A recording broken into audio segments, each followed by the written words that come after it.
पहले जितने जजों ने टिप्पणी रखी, क्या उनसे ये लोग आहत नहीं हुए? जब हिंदू बेटियों का रेप, बलात्कार, दुराचार, अनाचार होता है तब सनातन कहाँ चला जाता है? ये समाज में रहने लायक व्यक्ति नहीं है, मानसिक रूप से विक्षिप्त व्यक्ति है। इसकी जगह ये तो शादरा के इभांस हॉस्पिटल में है या आगरा के मेंटल हॉस्पिटल में है। आज अगर इनके खिलाफ हम नहीं लड़े तो ये हमारे सर पर चढ़कर नाचेंगे। HNP न्यूज नेटवर्क, खबर वही जो सच दिखाए। कि जिस तरीके से कुछ लोगों ने, एक सरफिरे व्यक्ति ने काम किया, उसके बाद उसके साथ कई सौ सरफिरे व्यक्ति, ट्रोलर जो हैं वो CGI साहब के साथ उसके समर्थन में आ रहे हैं। और जो ये सरकार और जो ये विचारधारा और ये RSS और BJP और मनुवादी लोग, इस पर बिल्कुल इनके मुंह में दही जम गई है। एक शब्द बोलने के लिए तैयार नहीं है। आज दिल्ली देश की राजधानी है और राजधानी में मुख्य न्यायाधीश के ऊपर अगर इस तरीके का कांड हो जाता है और देश का गृह मंत्री चुप है, दिल्ली पुलिस ने क्या भांग खाई हुई है? क्या सुमो मोटो कुछ होता है कि नहीं होता? दिल्ली पुलिस को उसको पकड़कर उस आदमी को घसीटते हुए लेकर उस पर FIR करनी चाहिए थी, उसको जेल की सलाखों के पीछे भेजना चाहिए। रिहा कर दिया गया, माफ कर दिया गया। देखिए इससे हम CGI साहब से डिफर करते हैं। CGI साहब को उस पर सख्त से सख्त कार्रवाई करानी चाहिए थी और अभी भी होनी चाहिए, क्योंकि नहीं तो आने वाले समय में इस तरीके के जो पागल कुत्ते घूम रहे हैं ये फिर कोई ना कोई इस तरीके का काम करेगा। और CGI जो है वो कोई इसलिए नहीं कि वो दलित समाज से है। CGI एक बहुत मुख्य पद है। आप समझिए कि देश के राष्ट्रपति, प्रधानमंत्री के बाद तीसरे नंबर का अगर कोई मुख्य पद है तो वो CGI का है। और जब आप लोकतंत्र के इस मंदिर में जब आप इस तरीके का कुकृत्य कर रहे हैं और उसके खिलाफ कोई कार्रवाई नहीं होगी तो इस तरीके के सरफिरे कुत्ते रोज आकर इस तरीके का काम करेंगे। ये कहा जा रहा है कि लोगों को दलित CGI पच नहीं रहे हैं। देखिए 100%। अगर आज इससे बताइए, इससे पहले क्या बहुत सारे जजेस ने बयान नहीं दिए हैं? जज इस तरीके का ह्यूमर, जज इस तरीके की बातें, जज इस तरीके का अपने प्रोग्राम्स में या अपनी उस हेयरिंग के अंदर कुछ टिप्पणियां रखते रहते हैं। लेकिन इससे पहले जितने जजों ने टिप्पणी रखी, क्या उनसे ये लोग आहत नहीं हुए? और आज ये जो सनातन वाला बन रहा है, आहत दिखा रहा है। जब हिंदू बेटियों का रेप, बलात्कार, दुराचार, अनाचार होता है तब सनातन कहाँ चला जाता है? जब गरीब आदमियों की लिंचिंग की जा रही है, हरिओम को पीट कर मार दिया, उसका क्या कसूर था? आज ये जो हमारे IPS पूरन कुमार हैं उसको इतना प्रताड़ित किया गया, उसकी पत्नी भी IAS है। क्या IAS IPS बनना आसान काम है? और वो भी विशेष रूप से दलित वंचित समाज के व्यक्ति के साथ। आज जब दलित वंचित समाज का IPS सुरक्षित नहीं है, IAS सुरक्षित नहीं है, चीफ जस्टिस सुरक्षित नहीं है, तो आप समझ लिए देश में दलितों की, महिलाओं की, वंचितों की, पीड़ितों की, पिछड़ों की क्या हालत हो रखी है। जो लोग ये कहते हैं कि देश से छुआछूत, भेदभाव, जातिवाद सब खत्म हो गया, वो कहाँ है? देखिए, ये जो लोग बार बार आरक्षण खत्म करने की बात करते हैं, जो लोग संविधान के बारे में बात करते हैं, ये उन्हीं को जवाब है कि बार बार जब आप मूंछ रखने नहीं देते लोगों को और मारते हैं, जब घोड़ी चढ़ने नहीं देते उनको गोली मारते हैं, जब लोगों पर आपके नेता मूत्र कर देते हैं, दलित आदिवासियों पर, जब बहन बेटी का दुराचार हाथरस में हुआ और उसको दिन दहाड़े पेट्रोल से जलाकर उसके घर वालों को उसकी लाश तक नहीं दी गई, तो तब ये आप समझते हैं कि इस देश में जातिवाद खत्म है? उल्टा जातिवाद अब और बढ़ा है। NCRB का डाटा और आंकड़ा है कि दलितों पर 17% पिछली सरकारों के मुकाबले उत्तर प्रदेश में और पूरे देश में अपराध की वारदात ज़्यादा हुई हैं, जघन्य हुई हैं। पर सर, जब CGI सुरक्षित नहीं तो आप जैसे लोग, जो गरीब लोग दूर दराज में रहते हैं, वो कैसे सुरक्षित होंगे? हाँ, यही खासकर जो दलित लोग हैं। ये मुख्य मुद्दा है। इसीलिए आज यहाँ लोग इकट्ठे, सो कॉल्ड विसल ब्लोअर्स या जितने NGOs हैं, जितनी संस्थाएं हैं, जितनी और लोग इसी विचारधारा के लोग हैं, जो संविधान के मानने वाले लोग हैं, आज यही कहने निकले हैं कि जब इतने देश के सर्वोच्च पदों पर इतने बड़े बड़े लोगों पर ये मानसिकता अटैक कर रही है, उनको एक तरीके से प्रताड़ित कर रही है, तो देश के वंचित समाज को इस वक्त जागकर रोडों पर आना चाहिए, अपने घरों से निकलकर इन बेईमानों को उतारना चाहिए, क्योंकि आज अगर इनके खिलाफ हम नहीं लड़े तो ये हमारे सर पर चढ़कर नाचेंगे। वैसे तो मैं आपको बता दूं, जिस तरीके से अभी अवेयरनेस बनी है, जिस तरीके से इन पर दबाव बढ़ रहा है, ये जितनी मनुवादी ताकतें हैं, जितनी ये अपने आप को इस तरीके की दंगा फसाद करने वाली ताकतें हैं, आपसी अमनो अमान को खराब करने वाली ताकतें हैं, सांप्रदायिक ताकतें हैं, ये इनका दिया अब अंतिम रूप पर है। जैसे जब दिया बुझता है तो फड़फड़ाता है ना, तो ये फड़फड़ा रहे हैं और अब ये बुझने वाला है। बुझने वाला है, इसीलिए इस तरीके के कुकृत्य कर रहे हैं। जो हमलावर है वो कह रहे हैं मुझे कोई पछतावा नहीं है। देखिए तभी हमने कहा ना, बेंगलोर में एक FIR इनके खिलाफ हुई है, इसके खिलाफ पूरे देश में FIR होनी चाहिए और इसको घसीटते हुए, पूरे रोड पर घसीटते हुए इसका मुंह काला कर दिल्ली पुलिस को और तमाम पुलिस को इसको जेल की सलाखों के पीछे भेजना चाहिए। हीरो बना रही है, इसके इंटरव्यूज ले रही है। देखिए, वो गोदी मीडिया, नोएडा मीडिया का तो यही काम है। वो तो जो जितने गलत लोग होंगे, जो इस संविधान में विश्वास नहीं करते हैं, जो लोग गरीब, वंचित, शोषित पीड़ितों पर अत्याचार, दुराचार, अनाचार करते हैं, उनको ग्लोरीफाई करेगी। एक विचारधारा की सरकार है। जब सरकार के मुखिया ये कह रहे हैं कि ये देश को हम हिंदू राष्ट्र बनाएंगे, इस देश को केवल एक समाज के लिए कर रहे हैं, जबकि इस देश के संविधान में ये देश संवैधानिक रूप से धर्मनिरपेक्ष देश है।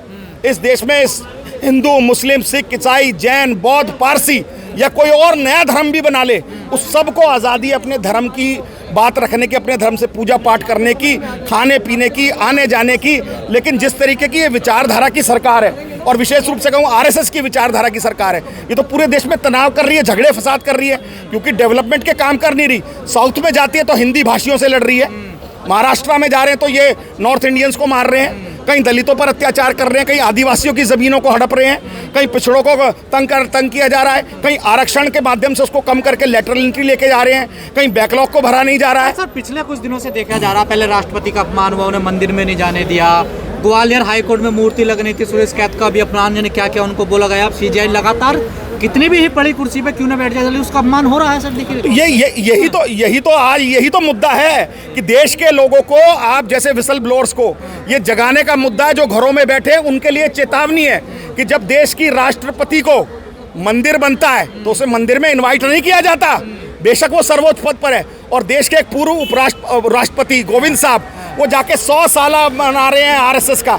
जिस संगठन का एक भी रत्ती भर योगदान नहीं है, केवल एक ही योगदान है कि देश में हिंदू मुस्लिम करना, हिंदुस्तान पाकिस्तान करना, शमशान कब्रिस्तान करना, और देश में किस तरीके से गंगा जमनी तहजीब को ख़राब कर कर देश में दंगा फसाद करना, देश में मंदिर मस्जिदों के नारे लगाना। अभी पहले राम मंदिर का मुद्दा अयोध्या का लेके आ गए थे, अब काशी का लेके आ गए हैं, फिर मथुरा का लेके आ गए हैं। अरे भैया, ये देश स्कूलों से चलेगा, अस्पतालों से चलेगा कि मंदिर मस्जिद गुरुद्वारों से चलेगा? इस देश में अगर सबसे कोई पवित्र ग्रंथ है और सबसे बड़ा ग्रंथ है, रामायण से भी, महाभारत से भी, गीता से भी, कुरान से भी, बाइबल से भी, गुरु ग्रंथ साहिब से भी, तो वो सबसे बड़ा महान ग्रंथ है इस देश का संविधान, जिसने इस देश की महिलाओं को, आधी आबादियों को जीने की आज़ादी दी है। तो मनुस्मृति को मानते हैं, तो जो लोग मनुस्मृति को मानते हो, जाए पाकिस्तान, जाए बांग्लादेश, जाए इजराइल, कहीं और जाए जहाँ रह सकते हैं। लेकिन इस देश में मनुस्मृति को जो मानेगा उसके लिए कोई जगह नहीं है। इस देश में केवल जो इसमें देश को, संविधान को मानेगा, इस देश में वही रह सकता है। जो इस तरीके की संविधान विरोधी बातें करेगा, या तो उसकी जगह जेल में होगी या उसको समुद्र में फेंका जाएगा। जूता मारने वाले वकील का कहना है, अगर भगवान का फिर आदेश आया तो फिर यही घटना होगी। और अब की बार जो इनका भगवान है, उसका आदेश फिर हमें आएगा कि इसका मुंह भी काला करेंगे, इसका सर भी फोड़ेंगे, इसका सर भी तोड़ेंगे। आपको पता है इस व्यक्ति का क्या है? इस व्यक्ति ने जिस सोसाइटी में रहता, river view society Mayur Vihar में, वहाँ तमाम रेजिडेंट वेलफेयर एसोसिएशन ने, हजारों लोगों ने इसके खिलाफ साइन करके दिए हुए हैं। ये पिछले 4-5 साल से उन लोगों की कंप्लेंटें करता है, उन लोगों के साथ गाली गलौज करता है। ये समाज में रहने लायक व्यक्ति नहीं है, मानसिक रूप से विक्षिप्त व्यक्ति है। इसकी जगह यह तो शादरा के इभांस हॉस्पिटल में है या आगरा के मेंटल हॉस्पिटल में है। इस तरीके के व्यक्ति को खुलेआम समाज में छोड़ना समाज के लिए खतरा पैदा करेगा, क्योंकि जब सीजीआई पर इसने जूता उछाला है, वहाँ की तमाम अपने रेजिडेंट जो इसके साथ इसकी कॉलोनी में रह रहे हैं, अपार्टमेंट में रह रहे हैं, उन्होंने रिटर्न में इसके खिलाफ एप्लीकेशंस दी है। तो इससे पूरा कहीं ना कहीं सोसाइटी परेशान है। ऐसे विक्षिप्त व्यक्ति को, ऐसे मेंटल व्यक्ति को, ऐसे पागल व्यक्ति को मैं समझता हूँ तो जेल भेजा जाए या इसका मेडिकल करा के इसको पागल खाने भेजा जाए। अब दलित समाज क्या करने वाला है आगे? देखिए आज देखिए जिस तरीके से सब हम जो अम्बेडकराइट लोग जो हैं, वो सारे लोग जो हैं आज लोग चल के जा रहे हैं, संसद तक कूच करेंगे। और संसद तक कूच करने का मकसद हमारा केवल एक है कि वो लोकतंत्र का सबसे बड़ा प्रहरी है संसद, और वहाँ तक जाने का हमारा मकसद यही है कि इस सरकार को चेताया जाए, इस सरकार को धमकाया जाए। अरे पुलिस से क्या होगा? पुलिस डाल दे जेलों में। इस देश में करोड़ों लोगों ने जेल जाकर देश की आज़ादी ली और अंग्रेजों से आज़ादी लड़ी। इस देश में जितने आंदोलन हुए उसमें तमाम बड़े लीडर्स ने जेल जाकर उसको आंदोलन को मजबूत किया। तो आज ये आंदोलन जो है हमारी अगली आने वाली पीढ़ी के लिए, हमारे आपके लिए नहीं है। हम अपने आने वाले बच्चों के लिए कैसा समाज छोड़कर जा रहे हैं? क्या हम चाहते हैं कि समाज में वैमनस्य हो, भेदभाव हो, आपसी अमन खिलाफ हो, यहाँ पर लोग मंदिर मस्जिद के नाम पर लड़ें, यहाँ पर दंगे फसाद हों, यहाँ पर एक धर्म के नाम पर एक देश में बंटवारा हो? इस देश का बंटवारा क्यों हुआ था, मैं पूछना चाहता हूँ आरएसएस से। इसलिए हुआ था क्योंकि उस वक्त धर्म की राजनीति करते थे, और ये आरएसएस जो है ये मुस्लिम लीग के साथ मिलकर इस तरीके की षड्यंत्र करते थे। आज ये क्या चाहते हैं कि देश फिर दोबारा बंटवारा हो? हम पूरे इस देश के लोग जो हैं, हम चाहते हैं कि देश एक सूत्र में बंधा रहे। इस देश में बार बार ऐसी ताकतों ने सर उठाया है। बीच में खालिस्तानियों ने सर उठाया था, एक अलग देश की मांग कर रहे थे। बीच में माओवादियों ने सर उठाया था, एक अलग देश की मांग कर रहे थे।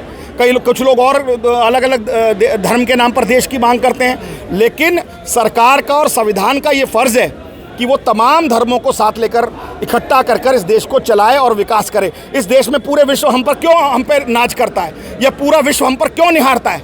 क्योंकि इस देश की खूबसूरती ये है कि इसमें किस्म किस्म के फूल हैं और उसको गुलदस्ता बनकर शानदार तरीके से महकता है। तो इसको सरकार को इंश्योर करना चाहिए और सरकार को आज हम चेताने ही जा रहे हैं कि ये इस देश में नहीं चल सकता। अगर ज़्यादा दिन इस तरीके से करोगे तो आपकी गद्दी भी उखाड़ कर फेंकी जाएगी।